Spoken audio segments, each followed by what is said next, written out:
오늘 35절 말씀 보면 빌립이 입을 열어 이 글에서 시작하여 예수를 가르쳐 복음을 전했다. 여기 복음이라고 하는 오늘 본문의 가장 중요한 키워드 복음.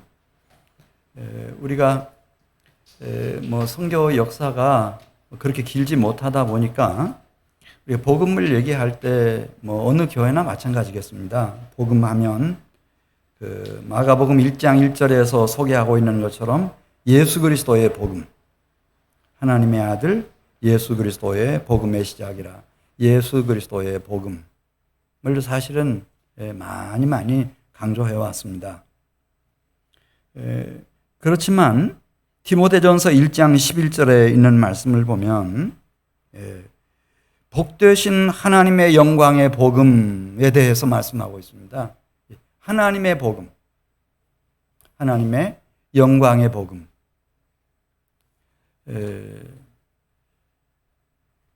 그리고 또 하나는 고린도전서 12장 3절에 있는 말씀 보면 성령으로 아니하고는 누구든지 예수를 주시라 할 수 없느니라.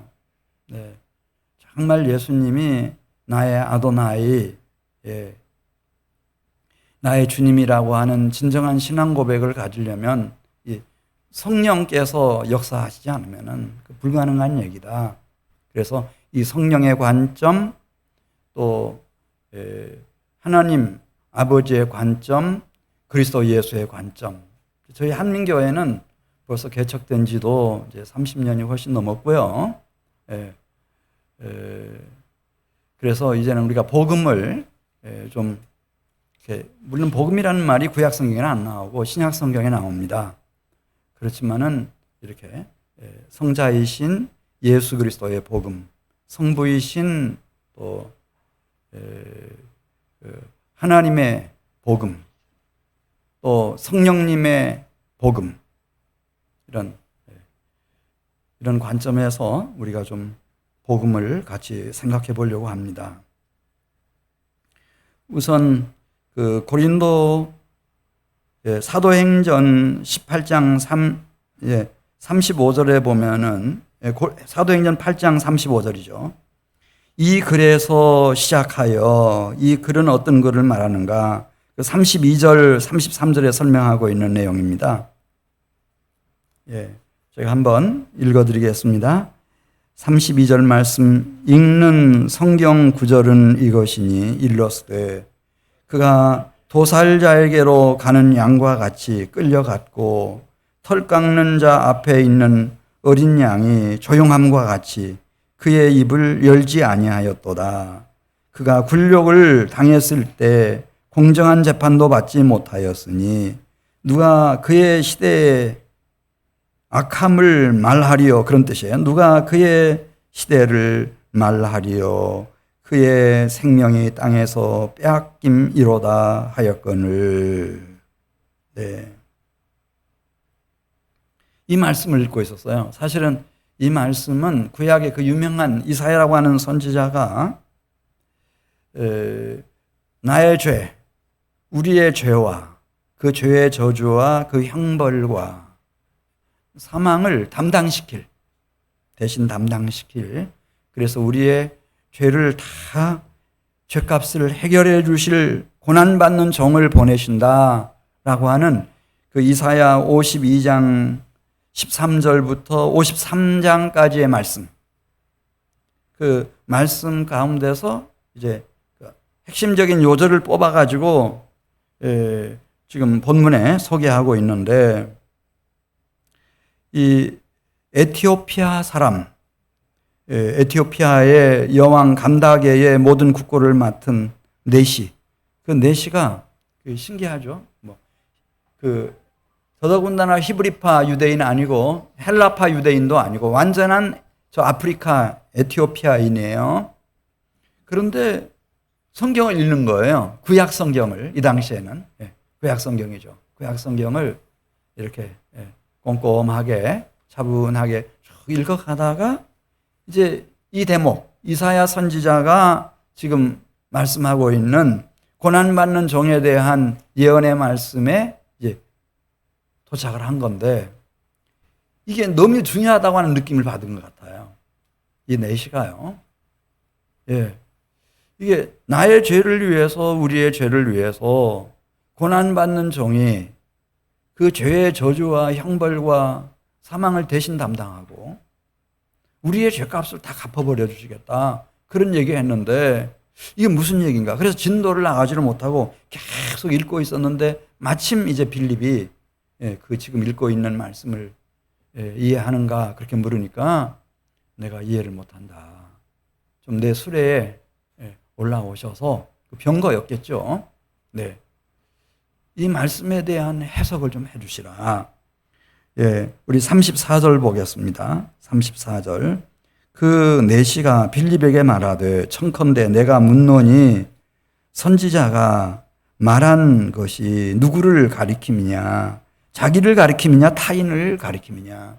여기 고난받는 종이라고 했는데 이 고난받는 종이 이사야 선지자 본인을 얘기하는 것인지 아니면은 이사야가 속한 이 이스라엘 백성들, 유대인들을 얘기하는 건지, 너무 그들이 고난을 많이 받았으니까, 아니면 또 다른 누구를 얘기하는 건지 좀 알려주십시오. 예. 이 말씀에서부터 시작해가지고 이제 전도자 빌립이 이 복음을 가르쳤다. 예수님의 복음을 가르쳤다. 그것이 이제 35절에 나오는 말씀입니다. 우리 중에 예수 그리스도의 복음을 정확하게 이해한 분들도 계시고, 감이 올 듯 말 듯 한 분들도 계시겠고, 예수 그리스도의 복음이 뭘까? 이걸 알려면은, 이렇게 짤막한 사도행전 8장 32절, 33절만 가지고는 안 되고, 원래 이제 지면상 이렇게 두 절만을 소개하고 있지만은, 이사야 선지자가 얘기하고 있는 이사야 53장으로 가야 돼요. 이사야 53장에 가서 제가 4절부터 한번 읽어드리겠습니다. 한번 천천히 들어보십시오. 이 고난받는 종은 어떤 종인가? 하나님이 이 종을 보내겠다고 계속 말씀하시거든요. 창세기부터 시작해서 말라기까지 다 그 얘기예요. 그분은 실로 우리의 질고를 지고 우리의 슬픔을 당하였거늘 우리는 생각하기를 그는 징벌을 받아 하나님께 맞으며 고난을 당한다 하였노라. 제가 읽겠다고 하면 그냥 천천히 제가 읽는 거 좀 들어보세요. 그분이 찔림은 우리의 허물 때문이요 그분이 상함은 우리의 죄악 때문이라. 그분이 징계를 받음으로 우리는 평화를 누리고 그분이 채찍에 맞음으로 우리는 나음을 받았도다. 우리는 다 양 같아서 그릇 행하여 각기 제 길로 갔거늘 여호와께서는 우리 모두의 죄악을 그에게 담당시키셨도다. 네. 도대체 이분이 누굴까? 요한복음 1장 29절에 있는 말씀을 보면은 하나님의 어린 양이라고 했습니다. 세상 죄를 지고 가시는 하나님의 어린 양이다. 나의 죄, 구원받아야 할 하나님의 백성들의 죄, 그 죄로 말미암은 저주, 허물, 사망을 대신 담당하시고 죄값을 한 푼도 남겨놓지 않고 다 갚아버릴 이 세상 죄를 지고 가시는 하나님의 어린 양이다. 오늘 본문 사도행전 8장 32절, 33절 말씀은 정확히는 이사야 53장 7절부터 8절 말씀까지를 인용한 거예요. 병행규절입니다. 제가 한번 8절 말씀을 읽어드리겠어요. 들어보십시오. 그 세대 중에 누가 생각하기를 그분이 살아있는 자들의 땅에서 끊어짐은 마땅히 형벌받을 내 백성의 허물 때문이라고 생각한 사람이 누가 있는가? 아무도 없었어요. 너무 신성모독하고 하나님이 버렸으니까 저렇게 정죄를 당하고 십자가 위에서 참혹한 죽음을 맞이하지.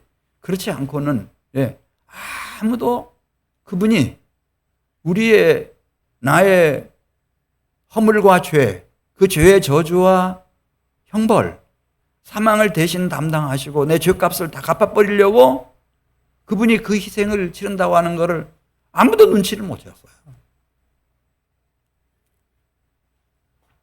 근데 실상은 마태복음 20장 28절에 있는 말씀을 보면은, 네, 이 세상 죄를 지고 하시는 하나님의 어린 양의 희생이라고 하는 것은 대속물의 희생이라고 그렇게 썼습니다.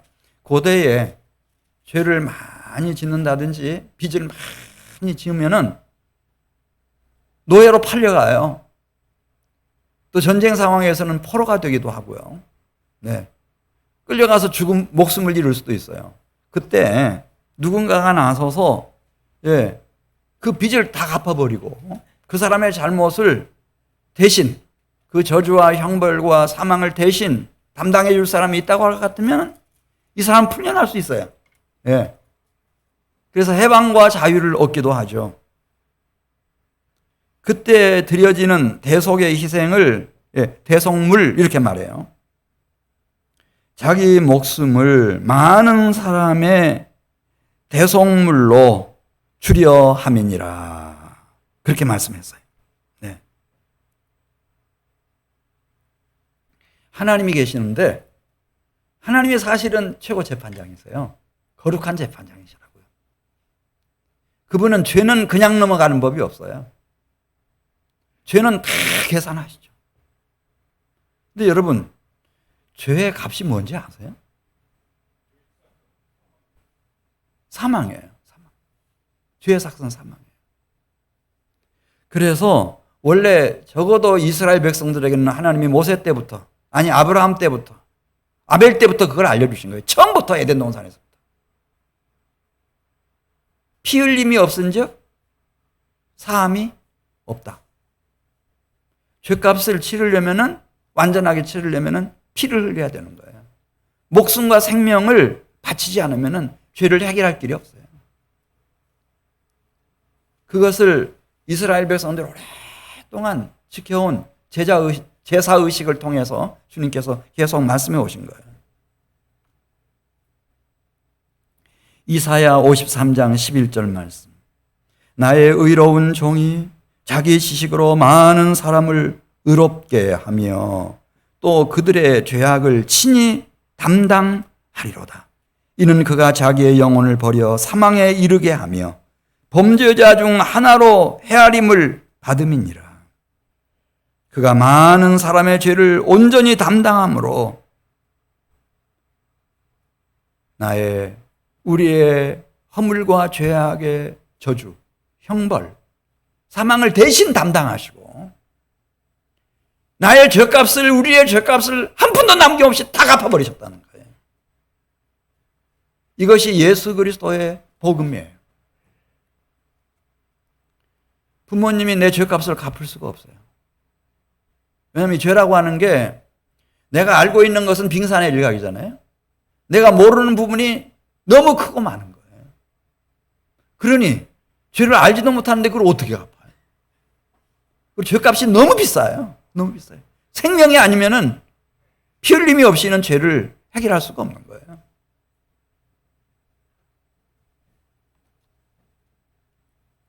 그런데 그런 나의 실수, 허물, 죄, 그로 말미암은 저주와 형벌과 사망을 하나님의 아들 그리스도 예수가 대신 담당해 주셨다.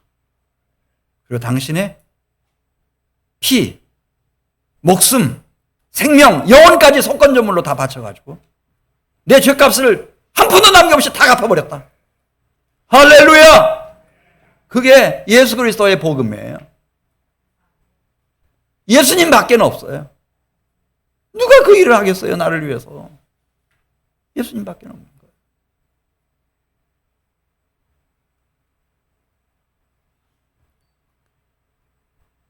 또 하나, 고린도전서 5장 7절에 보면 우리의 유월절 양 곧 그리스도께서 희생되셨느니라.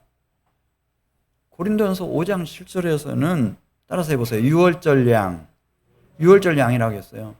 이제 모세가 살던 시대에는 이 지구상에서, 예, 고대 이집트 문명 여러분 아시잖아요. 이 사람들이 뭐 스핑크스도 만들고 피라미드도 만들고 뭐 기하학이라든지 건축술이라든지 최첨단이었거든요. 최고 선진국이었어요. 거기 주님의 당신의 사자를 보내요. 천사를 보내는 거예요. 그리고 심판을 행하는데요. 다 죽죠.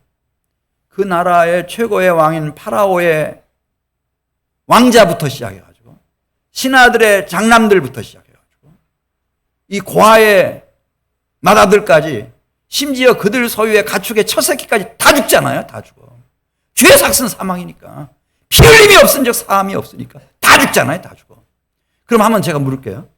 그때 그 애굽 땅에 살고 있던 히브리 노예들은 죄가 있을까요? 없을까요? 그 히브리인들, 이스라엘 백성들 죄 있어요? 없어요? 똑같이 연약하죠. 똑같이 죄 있어요. 그러니까 그 심판을, 멸망의 심판을 피할 길이 없죠. 그때 주님이 모세에게 말씀하세요. 예. 너희들의 죄, 그 저주와 형벌과 사망을 대신 담당할 유월절 양을, 흠없는 유월절 양을 선택을 해라. 그 양을 잡으라는 거예요. 그 피를, 그 생명의 피를 양설주와 임방에 바르라. 그리고 그 집안에 머물러 있으라. 그 피가 흐르고 있는, 유월절 양의 피가 흐르고 있는 집은 이 주의 사자가 유월했어요. 넘어간 거예요. 넘어갈 뿐만 아니라 그 어린 양의 고기를 먹은 사람들은 그 심판의 날이 출애굽의 날이었어요. 구원의 날이었어요. 할렐루야. 이게 유월절 양인 거예요. 유월절 양. 구원받을 하나님의 백성들을 위해서는 하나님이 이 땅에 유월절 양을 준비하셨다는 거예요. 그가 누군가 흠과 티가 없으신 하나님이 가장 아끼고 사랑하는 하나님 품속으로부터 태어나신 하나님의 아들 독생자 그리스도 예수. 그분이 나와 우리의 유월절 양이 되셔서 사망의 심판에서부터 가장 중요한 장자들을 다 보호하듯이 보호해 주신다 말씀하고 계시고, 그래서 고린도전서 15장 20절에 있는 말씀을 보면 유월절 양이신 예수님께서 십자가에 돌아가시고 3일 만에 부활하셨잖아요. 그 부활의 주님을 사도들이 만나면서 어떻게 생각했나. 고린도전서 15장 20절 보면 이제 그리스도께서 죽은 자 가운데서 다시 살아나사 잠자는 자들의 첫 열매가 되셨도다. 그러면서 사도행전 4장 2절 말씀, 예수 안에 죽은 자의 부활이 있구나. 그런 소망이 막 피어나기 시작했어요. 이분이 오시기 전까지는 죽음이면 끝나는 거예요. 죽음 이유를 누구도 상상할 수도 없었죠. 무슨 기대와 희망입니까? 여러분, 죽으면 끝나는 거지. 그렇게 생각했어요. 그런데 예수님이 죽은 자 가운데서 3일 만에 다시 살아나셔서 부활의 첫 열매가 된 것인 거예요. 그 주님 앞에서 예수 그리스도 안에 죽은 자의 부활이 있다, 이렇게 믿어지기 시작한 거예요. 이런 소망이 막 피어나기 시작한 거예요. 걷잡을 수 없이. 네. 자, 정리하겠습니다. 지금 복음, 우리 한국 교회가 지금까지 가장 강조한 거, 저도 지난 34년 동안 강조한 거, 예수 그리스도의 복음. 세상 죄를 지고 가시는 하나님의 어린 양, 유월절 양이신 그리스도 예수께서 우리의 죄와 그 죄로 말미암은 저주와 형벌과 사망을 대신 담당하셨다. 그리고 당신의 피를 쏟아서 당신의 몸을 찢어서 당신의 거룩한 영혼을 속건제물로 바주셔서 나와 우리 모두의 죄값을 한 푼도 남김없이 다 갚아버리셨다. 그리고 그분이 최초로 죽은 지 3일 만에 부활하심으로써 그 부활의 주님을 만난 사람들은 그리스도 예수 안에 죽은 자의 부활이 있다고 하는 것을 그들은 믿기 시작했습니다. 죽은 자의 부활을 꿈꾸기 시작했습니다. 소망하기 시작했습니다. 할렐루야. 이게 기독교의, 특별히 예수 그리스도의 복음입니다. 예수 그리스도의 복음. 이 복음이 너무 귀하기 때문에 누가 기독교인을 핍박하고 박해한들, 시진핑 아니라 김정은 아니라 누가 기독교를 박해한들, 기독교는 세상 끝날까지 이 예수 그리스도의 복음 진리 때문에 계속 흥황할 것입니다. 이 복음 때문에.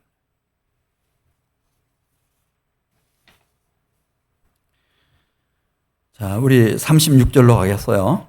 사도행전 8장 36절 말씀 보면 우리 36절 말씀, 이제 두 사람이 병거겠죠. 수레를 타고 이제 길을 가다가 물이 있는 곳에 이르게 됐습니다. 그러니까 이제 옆에 무슨 이렇게 갑천처럼 물이 흐르고 있는데 물이 많이 고여 있는 곳을 봤겠죠. 예. 그때 이 에티오피아인입니다. 완전히 지금도 이 사람 때문에, 이 사람이 1호거든요. 예수 그리스도의 복음을 받은 1호고 지금도 에티오피아가 복음화율이 아주 높습니다. 그 내시가 전도자 빌립한테 뭐라고 하죠? 물이 있으니 내가 침례를 받음에 무슨 거리낌이 있느냐. 침례를 달라는 거예요. 그래서 37절에 뭐라고 했죠? 37절 누가 읽어보죠? 없음. 네. 우리 성경이 번역한 사본에는 없어요. 다른 사본에 전해 내려오는 부분이 있어서 보니까 이렇게 되어 있습니다. 빌립이 이 에티오피아인에게 얘기했어요. 뭐라고 얘기했나? 당신이 진심으로 믿는다면 침례를 받을 수 있습니다. 그 얘기를 듣자마자 이 내시가 빌립에게 뭐라고 신앙 고백을 하나? 놀라운 신앙 고백입니다. 예수 그리스도가 하나님의 아들이신 것을 제가 믿습니다. 그렇게 고백해요. 그래서 38절 어떻게 됐죠? 이에 명하여 수레를 멈추게 하고 빌립과 내시가 둘 다 물에 내려가 빌립이 침례를 베풀고 둘이 물에서 침례를 행한 후에 올라오는 모습이 38절에 나옵니다. 자, 이 성경에 나오는 것은 다 밥티스마예요. 다른 단어 안 써요. 뿌린다 그런 거는 안 써요. 밥티스마, 밥티조 동사는. 명사는 밥티마. 침례, 침수 침례. 완전히 강에 내려가서 완전히 잠그는 거죠. 예수님도 갈릴리 나사렛에서 요단강을 찾아가가지고 요단강에서 뭐 받으셨어요? 침례, 침수 침례 받으셨어요. 한 번은 예수님이 제자들한테 물었어요. 근데 베드로가 그런 얘기를 해요. 예수님이 내가 누구냐 묻는 물음 앞에서 주는 그리스도시요 살아계신 하나님의 아들이십니다. 그 대답을 하자마자 예수님이 슬퍼했어요? 노여워하셨어요? 얼마나 기뻐하시는지. 이는 이것을 내게 알게 한 이는 혈육이 아니요 하늘에 계신 내 아버지시니라. 예수님이 있어요. 근데 예수님이 그리스도시다. 예수님이 하나님의 사랑하시는 독생자 아들이시다. 이걸 믿는다고 하는 게요. 이게 쉽지 않죠. 이 인간의 지식을 가지고 인간의 이성적인 능력을 가지고는요. 거기에 도달할 수 있나요? 없어요. 우선 예수님이 성령으로 잉태됐다는 거예요. 그거부터 딱 걸려요. 어떻게 성령으로 생명이 잉태가 됩니까, 여러분? 죽은 지 3일 만에 다시 살아났다는 거예요. 그게 믿는 게 그게 쉬워요, 여러분. 아니, 그냥 이 세상적인 그런 지식이나 논리나 과학적인 상식을 가지고 그런 게 어디에 있어요. 그리고 더 기가 막힌 것은 예수님이 2000년 전에 십자가 위에서 죽었는데 그 예수님의 죽음이 나의 죄, 하나님의 구원받을 백성들의 죄의 저주와 형벌과 사망을 대신 담당한 죽음이라는 거예요. 그리고 그분이 십자가 위에서 피와 물까지 다 흘리시고 당신의 영혼까지 속건제물로 바침으로써 나의 모든 죄값을 구원받아야 할 하나님의 백성들의 죄값을 하나도 한 푼도 남김없이 다 갚아버렸다는 거예요. 그게 어떻게 믿어져요? 그게 믿어질 수가 없죠. 그러니까 안 믿는 거예요. 안 믿는 거예요.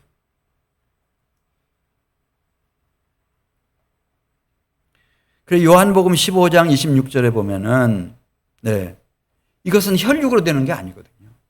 훌륭한 선생님을 만나가지고 막 아주 설득력 있게 설명을 하고 이해를 시키고 그런 거 아니거든요. 요한복음 15장 26절 보면 내가 아버지께로부터 너희에게 보낼 보혜사, 아버지께로부터 나오시는 진리의 성령이 오실 때에 그가 나를 증언하실 것이요.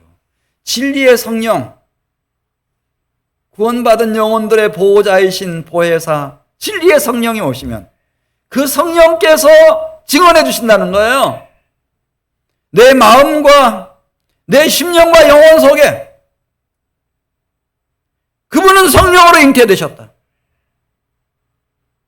그분은 죽은 지 3일 만에 다시 살아나셨다. 부활의 첫 열매가 되셨다. 그분이 바로 나의 죄, 구원받을 하나님의 백성들의 죄의 저주와 형벌과 사망을 대신 진실로 담당하셨다. 그분이 나와 우리의 죄값을 한 푼도 남겨없이 다 갚아버렸다. 그분만이 우리의 그리스도 구세주이시다. 그분만이 하나님의 아들이시다. 이분밖에 없다. 이걸 진리의 성령이 들어와서 그냥 확증을 시켜주신다는 거예요. 이걸 믿는 분들이 이게 한둘이면 모르겠는데요. 막 전 세계적으로요. 너무너무 많은 거예요. 너무너무 많은 거예요. 그냥 이게 논리적으로, 과학적으로, 상식적으로 이해 안 되는 얘기예요. 다. 그런데 이 예수 그리스도의 복음을 위해서 시간을 투자하고 소유와 재산을 바치고 자기의 재능을 바치고 일평생을 바치고 목숨과 생명을 바치고 이거 진리의 성령이 하시는 거예요. 진리의 영. 할렐루야. 진리의 영.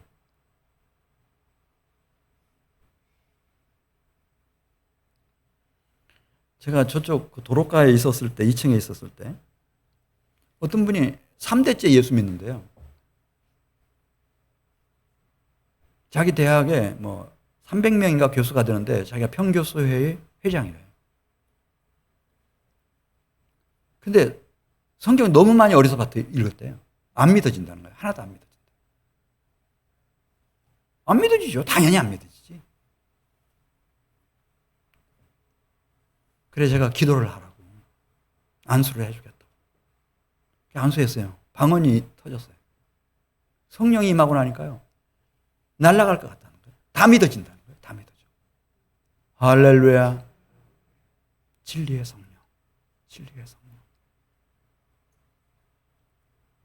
그래서 이 바울이 이제 에베소에 도착해 보니까 거기 아볼로라고 하는 큰 부흥사가 막 얼마나 이 에베소 교회를 이렇게 뜨겁게 달고 왔는지. 근데 거기 딱 도착하자마자 바울이 그렇게 물어봐요. 너희가 믿을 때 무엇을 받았느냐? 그렇게 묻죠? 성령을 받았느냐? 그렇게 물어요. 네. 성령. 이 성령이 아니면은 예수 그리스도의 복음을 그걸 피상적으로 이해하는 거지 정말 나의 생명의 진리로 그렇게 받아들이는 것이 너무 어려우니까요. 성령을 받았느냐. 예수님도 누가복음 24장 49절에서 볼지어다 내가 내 아버지께서 약속하신 것을 너희에게 보내리니 너희는 위로부터 능력으로 입혀질 때까지 이 성에 머물러 있으라. 예. 이 아버지께서 약속하신 것을 우리가 이제 그 아버지의 약속, 그래서 그 약속이라는 약자를 따서 예수님 오시기 전 약속을 구약이라고 하고 예수님 오시고 난 이후의 약속을 신약 그렇게 말해요. 예. 그런데 예수님은 그리스도가 오시기 전까지 선지자들과 당신의 종들을 통해서 하나님이 주신 약속들이 얼마나 많아요. 근데 그 중에서 가장 대표적인 약속, 그걸 무엇으로 받아들였는가? 너희는 악할지라도 자식에게 좋은 것을 줄 알거든. 하물며 하늘에 계신 너희 아버지께서 구하는 자에게 좋은 것을 주시지 않겠느냐? 아버지께서 약속하신 것 중에 제일 좋은 거, 성령을 주시지 않겠느냐? 그렇게 말한 거예요. 성령.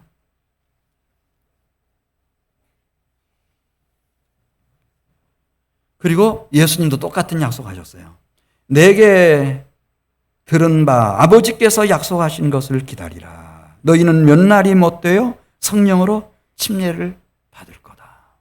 아버지께서도 약속하셨죠. 창세기부터 말라기까지 다 그 얘기예요. 근데 예수님도 또 약속하신 거예요. 내가 가면 아버지께로부터 성령을 받아서 너희에게 보혜사 성령을 보내주겠다. 하나님이 오른손으로 예수를 높이심에 그가 약속하신 성령을 아버지께 받아서 너희가 보고 듣는 이것을 부어주셨느니라. 그래서 에베소서 1장 13절을 한번 따라서 하세요. 약속의 성령. 약속의 성령. 약속의 성령. 약속의 성령이라 그랬어요. 예수님의 복음 중에서 핵심은, 심장은 성령이에요. 왜 그럴까? 우리가 살아갈 이 세상은 그렇게 단순한 구조로 되어 있지 않아요. 이 세상에 신이 있습니다. 사탄 마귀예요. 그는 참소하는 자이고 거짓의 아비예요. 살인자예요.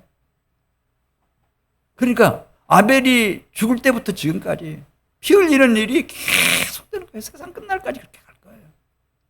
어둠의 영, 미혹의 영이요. 장난이 아니죠. 어린 아이들만 그냥 유괴를 당하고 그렇게 합니까? 어른들도 마찬가지예요. 대통령이라도 미혹받죠. 미혹의 영이 역사하지 않는 곳이 없으니까. 에베소서 6장 12절 말씀. 우리의 씨름은 혈과 육을 상대하는 것이 아니요 통치자들과 권세자들과 이 어둠의 세상 주관자들과 하늘에 있는 악한 영들과의 싸움이라고 했어요. 이 영의 세계를 성령이 오시지 않으면 알 수가 없어요. 그러니까 자기는 잘한다고 했는데 그게 죽을 길인 거예요. 넘어져도 왜 넘어졌는지도 모르고 죽어도 왜 죽는지도 모르고 떠나가는 거죠. 그래서 요한복음 6장 12절 하반절 말씀 보면 그렇지만 진리의 성령이 오시면 그가 너희를 모든 진리 가운데로, 이 어둠의 영, 미혹의 영들이 막 설치고 있는 이 세상 속에서도 진리 가운데로 인도함 받게 해주신다 그랬어요. 진리의 성령이 오십니다.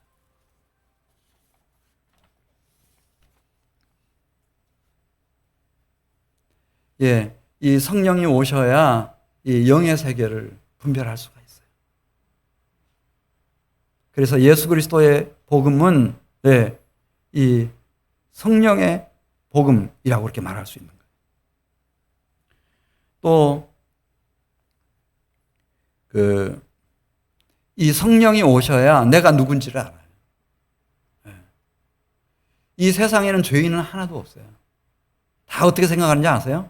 교도소에 들어가 있는 사람들도 다 스스로는 그렇게 생각하는 거예요. 너 같으면 만일 나의 상황 처지가 됐으면 더 했을 거다. 그래도 나만 하니까 그만큼 했지. 다 이렇게 생각하는 거예요. 복음 전하다가 어떤 분들 만나면 죄인이란 말 나오면 막 눈을 동그랗게 뜨고 말이죠. 목사님 저 죄인 아닙니다. 이렇게 덤비는 분들 계셔요. 이 세상 사람들은 자신을 몰라요. 자, 바울 얘기 잠깐 할게요. 바울이 예수님 만났죠. 예수 그리스도의 복음을 받아들였어요. 그러고 나서 놀라운 사실을 발견해요. 자기를 이제 성찰할 수 있게 되고 자기를 읽을 수 있는 사람이 된 거예요. 그러면서 막 고민에 빠져요. 로마서 7장에 보면 내 마음으로 선을 행하고 싶어요. 악과는 딱 단절하고 결별하고 선을 행하고 싶어요. 그런데 시간이 지나고 보면은 악을 행했어요. 그래서 이렇게 말해요. 내 속에 살고 있는 죄가 있다. 마음은 선을 행하고 싶지만 이 육신의 법이, 이 지체의 본능이 선을 행하지 못하도록 나를 거꾸로 뛴다는 거예요. 번번이. 그런즉 내 자신이 마음으로는 하나님의 법을, 육신으로는 죄의 법을 섬기노라. 마음으로는 하나님의 선하시고 기뻐하시는 뜻을 준행하고 싶죠. 하나님을 기쁘시게 해드리고 하나님을 영광스럽게 해드리고 싶어요. 그런데 나중에 시간이 지나서 보면은 내 육신의 법이, 내 지체의 본능이 이겼어요, 나를. 그래서 나를 거꾸로 틀린 거예요. 그래서 이렇게 설교하잖아요. 오호라, 나는 곤고한 사람이로다. 이 사망의 몸에서 누가 나를 건져내랴. 네. 그걸 발견한 거예요. 아무리 마음으로 선을 원해도 내 저 깊은 속에서부터 하나님의 법을 따라서 살고 싶어 해도 이 육체의 욕망이라고 하는 것이, 이 지체의 본능이라고 하는 것이 나를 언제든지 거꾸로 틀리는 거예요. 오호라, 나는 곤고한 사람이다. 어떤 사람들은 말해요. 이때는 바울이 예수 믿기 전이라고 이렇게 말하는데, 아니 지금 사도행전 7장을 쓰고 있는데 예수 믿기 시작한 지가 언젠데요. 얼마나 많은 시간이 흐르는데요. 그런데도 자기 안에 딱 보면은 자기는 철저하게 이중적인 거예요. 마음은 선을 원해요. 그러나 육신은 육체의 본능을 따라서 악을 행하는 거예요. 죄가 살고 있어요. 내 속사람으로는 하나님의 뜻을 따라, 하나님의 법을 따라 살기 원하죠. 그러나 이 지체의 본능이라고 하는 것은 더 강했어요. 언제든지 패배했어요. 그래서 그가 절규하는 거예요. 나는 공고한 사람이다. 어떻게 할까?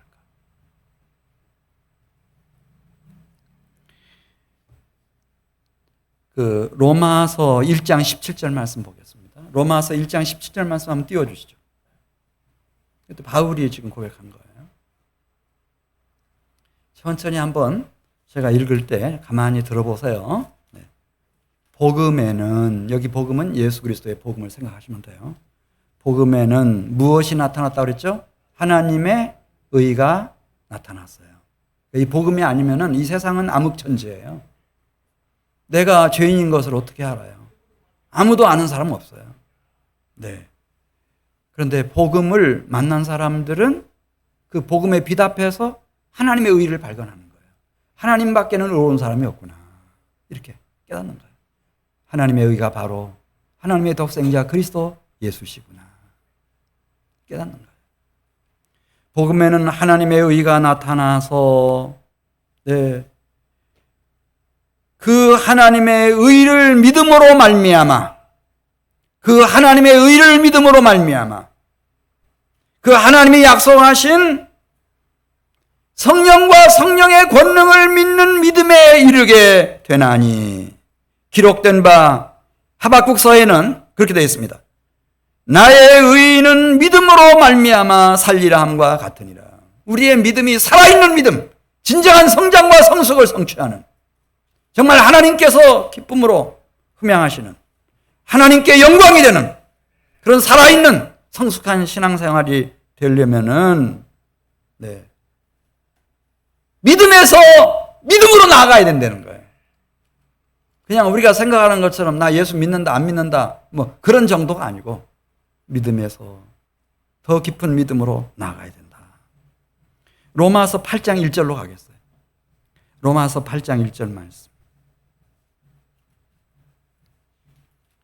그러므로 이제 그리스도 예수 안에 있는 자에게는 결코 정죄함이 없나니, 그 이유는 이는, 그러면서 우리가 보기에는 그냥 우리는 똑같이 태어나서 이 세상에 살고 있지만은, 그러나 영적으로 보면 두 가지 세상이 있다는 거예요. 하나는 죄와 사망의 법이 지배하고 있는 세상. 천하 없어도 거기서 못 빠져나가요. 이 죄와 사망의 법이라는 말은 토라라고 하는 말인데, 히브리 말로 그노스, 노모스라고 하는, 그리고 대한민국에도 헌법과 법률이 있죠. 북한에도 그 나름대로의 헌법과 법률이 있어요. 그런 것처럼 이 세상을 지배하고 있는, 이 세상신이 지배하고 있는 그 세상은 죄와 사망의 법이 다스리고 있어요. 그런데 이 예수 그리스도의 복음을 받은 사람들은 그걸 깨닫는 거예요. 이 바울처럼 오호라 나는 곤고한 사람이로다. 이 사망의 몸에서 누가 나를 건져내랴. 그래서 거기서부터 벗어나서 어디로 들어가나 믿음에서 믿음에 이른다고 하는 말씀처럼 예수 그리스도 안에 있는 생명의 성령의 법 안으로 들어가는 거예요. 생명의 성령의 법이 지배하고 있는 주님의 나라가 있어요. 그 안으로 들어가는 거예요. 생명의 성령의 법이에요. 성령의 법.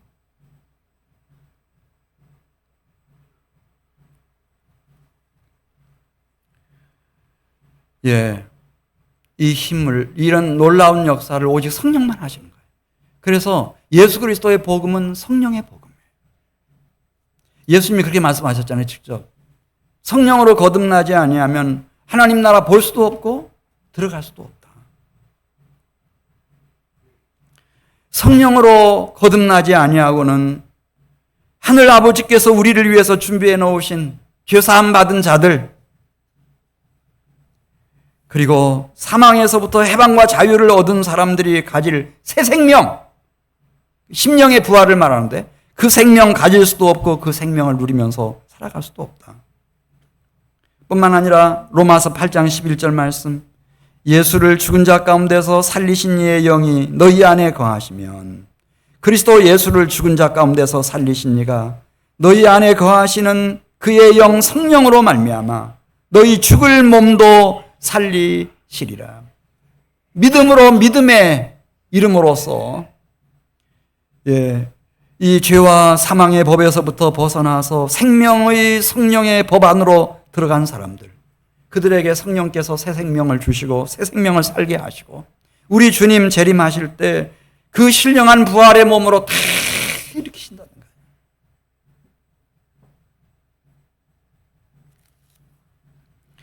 요한계시록 19장 10절 말씀을 보면은 예수의 증언은 예언의 영이라, 그런 말씀이 있어요. 예수님이 제대로 나에게 증언되려면은 예수의 증언은 예언의 영이라. 이 성령, 진리의 성령이 오셔야 된다는 거예요.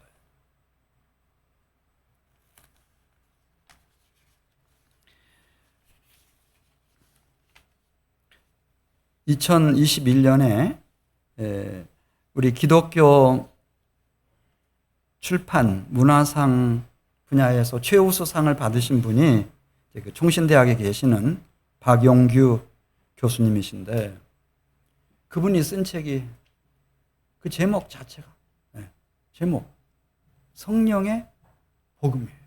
성령의 복음. 그냥 우리 한국 교회도 이제 137년 됐으니까 복음을 얘기할 때 똑 떼가지고 예수 그리스도의 복음만 얘기하지 말고 이 성령의 복음.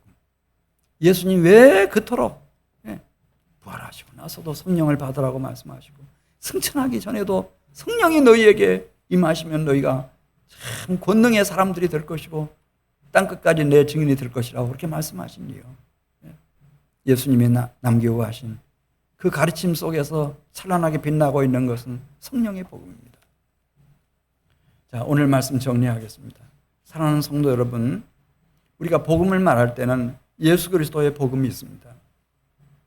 그 예수 그리스도의 복음의 은혜가 내 속에 막 이렇게 용솟음 치게 하고 강수와 같이 흐르게 만드는 것이 성령의 복음입니다.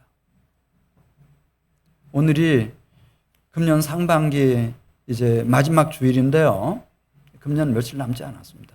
우리 사랑하는 성도 여러분들이 날씨가 좀 무더워지고 또 여러 가지 일로 바쁘시겠지만은 좀 깨어나셔서, 새벽이 얼마나 시원해요. 너무 좋습니다. 오셔서 말씀도 듣고 또 하나님 앞에 기도하고, 그렇게 해서 예수 그리스도의 복음이, 성령의 복음이 여러분들의 인생을 완전히 새롭게 하고 충만하게 하는 축복을 누리시기를 축원합니다. 우리 같이 기도드리겠습니다.